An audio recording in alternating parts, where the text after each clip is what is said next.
Guys, welcome. I know I'm a bit late, but some of you have been asking me to create something on a recent Weissenhaus Chess 960 event, and here it is. I just wanna, express some of my thoughts regarding whole Chess 960 thing, because I had some discussion with my viewers in Discord chat regarding this after my event that I played recently in classical chess, and I was saying that basically prep is very important, even on my level, which is like 2100, 2180.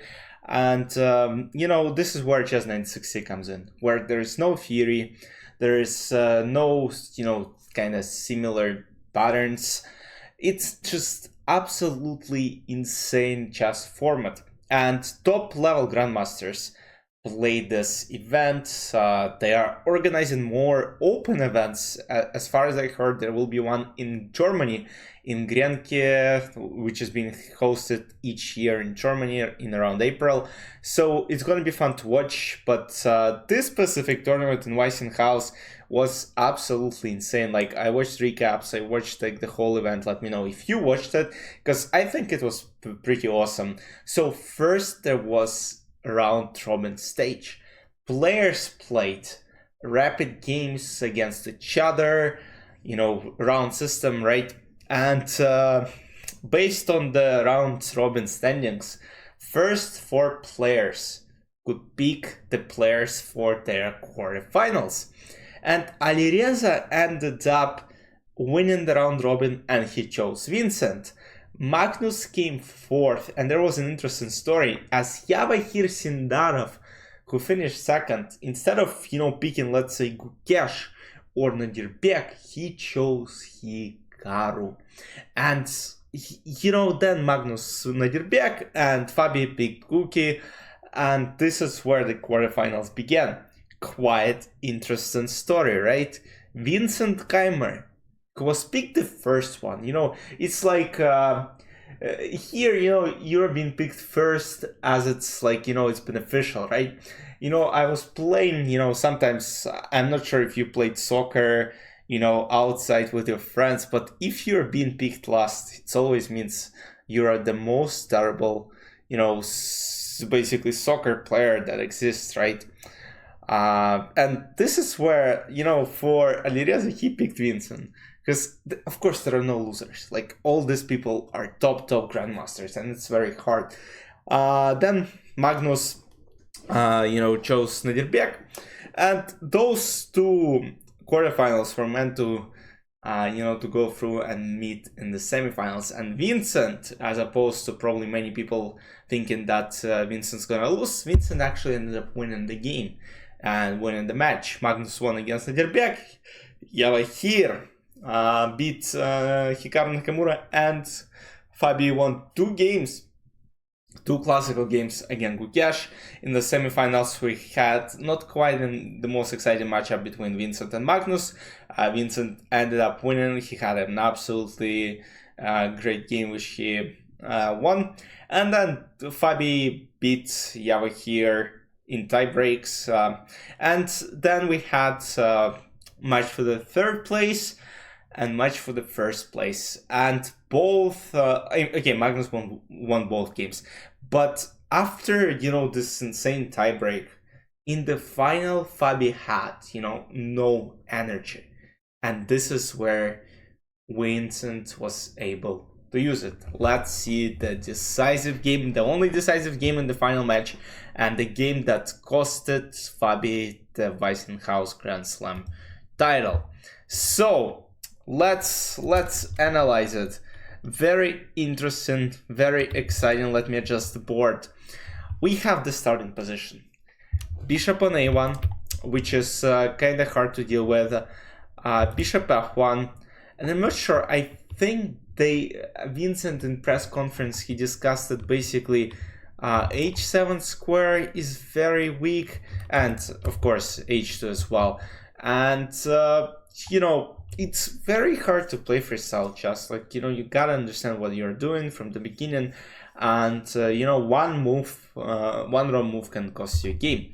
So Vincent starts with c4, Fabi plays knight f6, Knight basically protecting the pawn on h7, knight goes to f3, now again protecting pawn on h2, black play b6, and now Vincent plays b4.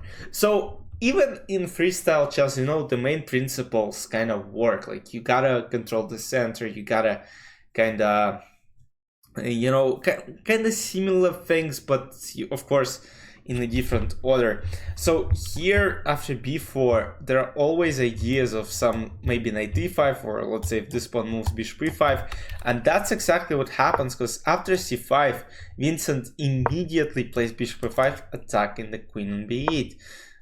Pawn goes to d6, and now worse pawn structure for black, nothing critical still, and the point is now white are taking the pawn. So here it's still kind of interesting, because now queen will have to move, you know, and spend some time to get back. Knight g6, e3 takes on b4, bishop e2, and now white are ready to castle.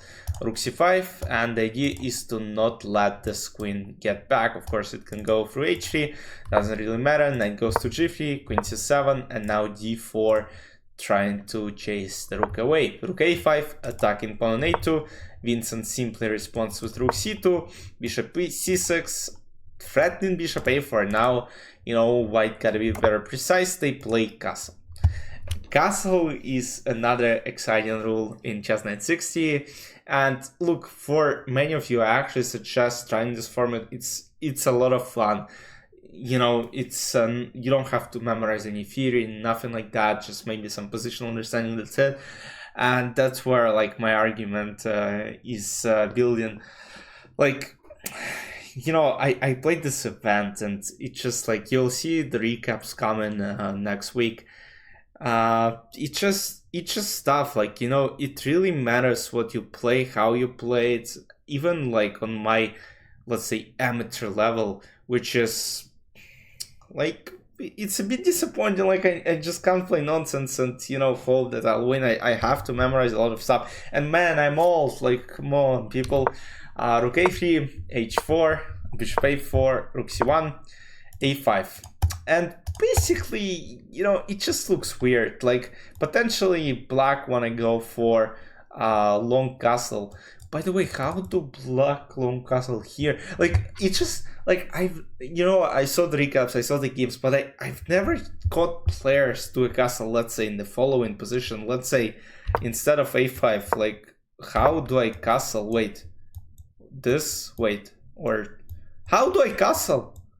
No, wait, king hasn't moved. Why? Wait, I could castle with white. Wait. Ah, okay. How do I? Wait. Why? Am I missing something? Is it a bug?